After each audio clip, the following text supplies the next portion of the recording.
আমার স্নেহের সকল ছাত্রছাত্রীকে রাজু স্যার ম্যাথ সলিউশনে স্বাগতম। আজ আমি তোমাদের ক্লাস 5-এর 45 নম্বর পৃষ্ঠার এই সেকেন্ড ও মিনিটের অঙ্কগুলো সুন্দরভাবে শেখাবো। আমি তোমাদের খুব সহজ পদ্ধতিতে এবং সঠিক অঙ্কগুলো শেখাবো। তোমরা পুরো ভিডিওটা ভালোভাবে দেখবে, নয়তো বুঝতে পারবে না এবং বেশি দিন মনে রাখতে পারবে না। চলো শুরু করি। দেখো, প্রশ্ন বলা হয়েছে 480 সেকেন্ডে কত মিনিট। তোমরা এই জায়গাতে কত বসাবে, হ্যাঁ, আর এখানে মিনিট থাকবে। শুনো কীভাবে হচ্ছে, আমি মানে ভাবতে হবে এটাকে কি দিয়ে ভাগ করতে হবে। কত সেকেন্ডে 1 মিনিট, বুঝতে পারলে? এই জন্য এখানে আমি কত বসাতে বললাম, কত সেকেন্ডে 1 মিনিট। তো 60 সেকেন্ডে 1 মিনিট আমরা জানি, তো লিখতে পারি এখানে যে 60 সেকেন্ড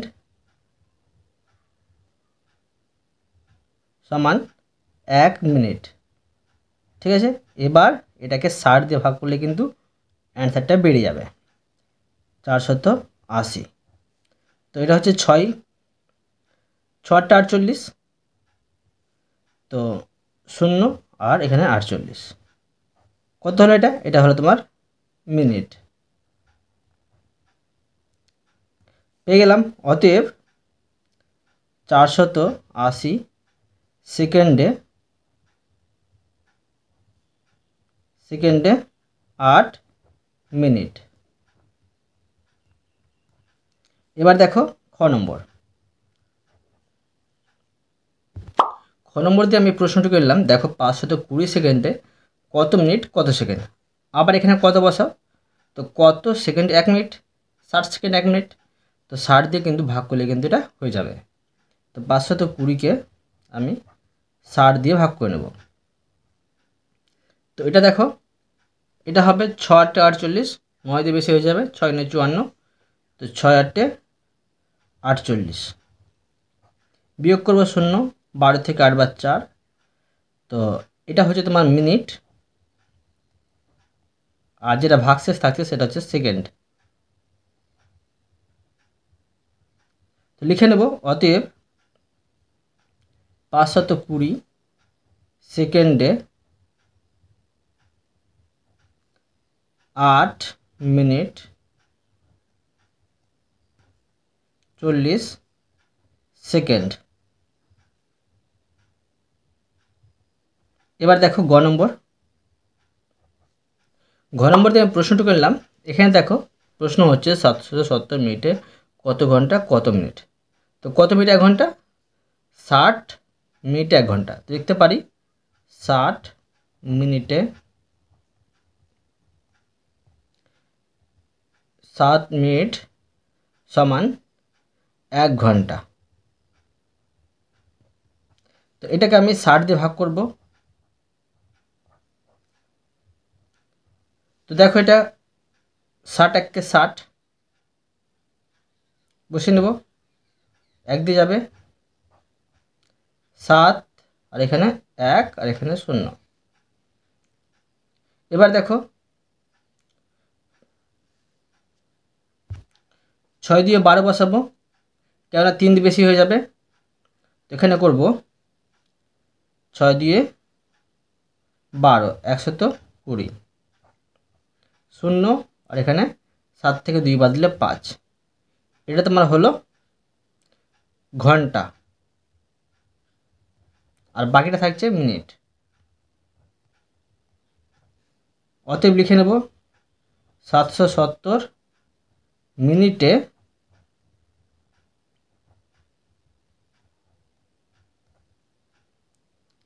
12 ঘন্টা 50 মিনিট।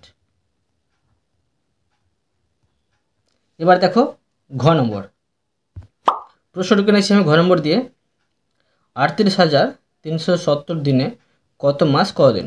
আবার এখানে কত বসাও, মানে কত দিনে 1 মাস। ঠিক আছে, তো কদিন 1 মাস, 30 দিন 1 মাস। তো লিখব 30 দিন সমান 1 মাস। এইভাবে তোমরা কত বসে অঙ্কটা করবে, তবে কিন্তু ভাগ করার ভ্যালুটা পেয়ে যাবে। কী দিয়ে ভাগ করতে হবে, তো 38,370কে ভাগ করতে হবে 30 দিয়ে। তো দেখো ভাগ করে নেব, তো এটা হবে 30 একে 30, বিয়োগ করব 8, 3, 30 দিয়ে 60 পাচ্ছি 3, আর এখানে 2, আর এখানে 7 নামবে। এবার দেখো 3 7 21, 7 দিয়ে যাবে 7, আর এখানে হচ্ছে 2, এখানে 0, তো 3 9 27 কিন্তু মিলে যাচ্ছে। এটা কি পেলাম? এটা পেলাম কিন্তু মাস পেলাম, দিন কিন্তু কিছু বেঁচে থাকছে না। অতএব লিখব 38,370 দিনে 1,279 মাস। এবার দেখো 1 নম্বর, আবার দেখো এখানে আমি কত বসাবো, মানে কত দিনে 1 মাস। তো অবশ্যই এটাকে দেখো 30 দিয়ে ভাগ করতে হবে, কেননা 30 দিনে 1 মাস হয়। তো এটাকে আমি 30 দিয়ে ভাগ করে দেবো। তোমরা এখানে লিখতে পারো 30 দিনের সমান 1 মাস, লিখলে লিখতে পারো, না লিখলে লিখতে পারো, ঠিক আছে। এবার ভাগ করে নেব এটাকে আমি 30 দিয়ে। তো 30 দিয়ে ভাগ করলে এটা হবে 30 একে 30,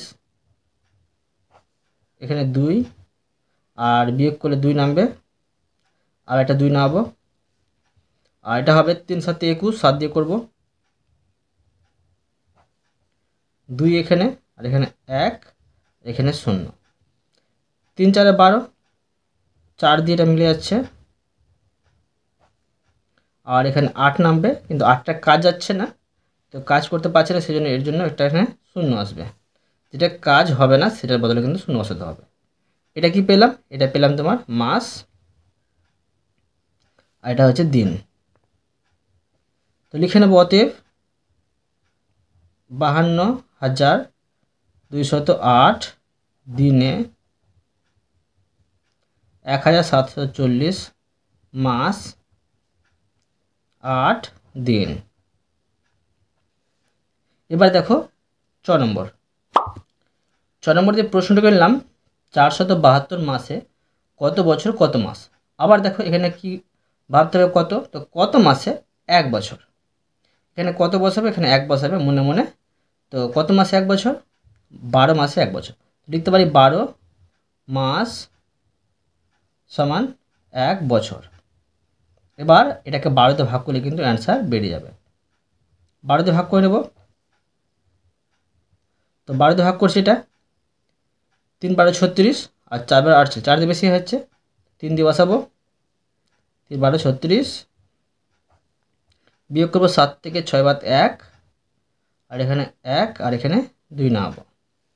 এবার দেখো 9 12 108 পাচ্ছি, তো 9 দিয়ে করে নেব, 9 12 108, 12 থেকে 8 বাদ দিলে 4, আর ভাগ যাচ্ছে না, তো এটা পাচ্ছি কি বছর, আর এটা পাচ্ছি কি মাস। এটা কিন্তু বিয়োগ করে নেমেছে, এটা উপর থেকে ডাইরেক্ট নামেনি, এটা যদি ডাইরেক্ট নামতো উপর থেকে তো 0 এখানে বসাতে হতো। তো এখানে লিখে নেব এটা মাস। অতএব 472 মাসে 39 বছর 4 মাস। এবার দেখো 6 নম্বর, 6 নম্বর যে প্রশ্নটা করলাম এত মাসে কত বছর কত মাস। আবার দেখো কত, এখানে 1 লিখলাম, তো কত মাসে 1 বছর, 12 মাসে 1 বছর, এটাকে 12 দিয়ে ভাগ করতে হবে, আমি 12 দিয়ে এটাকে ভাগ করে নেব। তো দেখো এটা 3 12 36, 3 দিয়ে মিলে যাচ্ছে, আর এই 6 নামবে এখানে। তো দেখো এই 6-এর কাজ কিন্তু আমি করতে পেলাম না, তার জন্য এখানে 0 আসবে। এটা হলো তোমার বছর, আর ভাগশেষটা হচ্ছে মাস। তো এখন লিখে নেব অতএব 366 মাসে 30 বছর 6 মাস। এবার দেখো বর্গীয় জ নম্বর, বর্গীয় জ নম্বর দিয়ে আমি প্রশ্নটুকু নিয়েছি। দেখো এখানে এত মিনিটে কত ঘন্টা, তো অবশ্যই আমরা জানি এখানে কত লিখবো আর এখানে 1 লিখবো। দেখো মনে মনে কিন্তু, হ্যাঁ। তো কত মিনিটে 1 ঘন্টা, 60 মিনিটে 1 ঘন্টা। তো এটাকে 60 দিয়ে আমি ভাগ করে নেব। 4 সাথে 20, 60 দিয়ে ভাগ করব। তো এটা দেখো 6 সাথে 42। তো এটা মিলে গেল, এটা হচ্ছে ঘন্টা। অতএব লিখে নেব 420 মিনিটে 7 ঘন্টা। এবার দেখো নিচে একটি অঙ্ক আছে 5 নম্বরে, এটা আমি করে দেখাচ্ছি। দেখো দেখো প্রশ্ন বলা হয়েছে দেবব্রত বাবু তার 6 মাসের আয় দিয়ে 7 মাসের খরচ চালান। তার মাসিক খরচ এত টাকা হলে মাসিক আয় কত? তোমরা মনে রাখবে এখানে যেটা দেওয়া থাকবে, মাসিক খরচ দেওয়া থাকলে তোমাকে এই খরচটা দিয়েই গুণ করতে হবে। আয় দেওয়া থাকলে আয় দিয়েই গুণ করতে হবে। এটা তোমরা ট্রিকটা মনে রাখবে কিন্তু, ঠিক আছে? এবার দেখো আমি প্রথমে এটাকে, এখানে কি দেওয়া আছে, খরচ দেওয়া আছে। তো খরচের সাথে এই খরচটা মানে 7 দিয়ে গুণ করে নিচ্ছি। দেখো তো লিখব 12,270কে 7 দিয়ে গুণ করব। 0 7 7 49, 4 থাকে, 7 দিয়ে 14, 14 আর 4 হয় 18, হাতে 1 থাকে, 7 দিয়ে 14 আর হাতের 1 দিয়ে 15, হাতে 1 থাকে, 7 থেকে 7 8। এটা কি পেলাম? এটা পেলাম কিন্তু তোমার 6 মাসের আয়টা পেলাম। প্রশ্ন দেওয়া আছে 6 মাসের আয় কথা, তাহলে 6 মাসের আয় পেলাম। তো লিখতে পারি এটা যে অতএব 6 মাসের আয় সমান 85,890 টাকা। এটা কিন্তু তোমার 6 মাসের আয়, কিন্তু প্রশ্ন বলে দেওয়া হয়েছে মাসিক আয় মানে 1 মাসের আয় কত। তো এটাকে 6 দিয়ে ভাগ করতে হবে। 85,890 এটাকে আমি 6 দিয়ে ভাগ করে নেব, তবে কিন্তু 1 মাসের আয়টা বেড়ে যাবে। তো 6 1 6, এখানে নামবে 2 আর এখানে 5, 4 6 24, 1 8 3 6 18। এবার 9 নামবে। তো 6 1 6, 3 নামছে বিয়োগ করে আর 0 নেমে যাবে, আর 5 6 30। তো পেয়ে গেলাম এটা মাসিক আয়। অতএব লিখে নেব অতএব মাসিক আয় সমান 14,315 টাকা। বুঝতে পারলে? এই অঙ্কটা আমি তোমাদের সুন্দরভাবে শিখে দিলাম। আমি তোমাদের প্রতিটি অঙ্ক সুন্দরভাবে বুঝিয়ে দিলাম। আশা করি তোমরাও ভালোভাবে বুঝতে পেরেছো। তবুও কোথাও যদি বুঝতে না পেরে থাকো আমাকে কমেন্টে জানাবে, আমি তার জন্য ভিডিও নিয়ে আসবো বা অ্যান্সার দেওয়ার চেষ্টা করব। আর অবশ্যই তোমরা এই ভিডিওতে লাইক করে দেবে এবং পরবর্তী অঙ্কর জন্য চ্যানেলটিকে সাবস্ক্রাইব করে নেবে। ধন্যবাদ।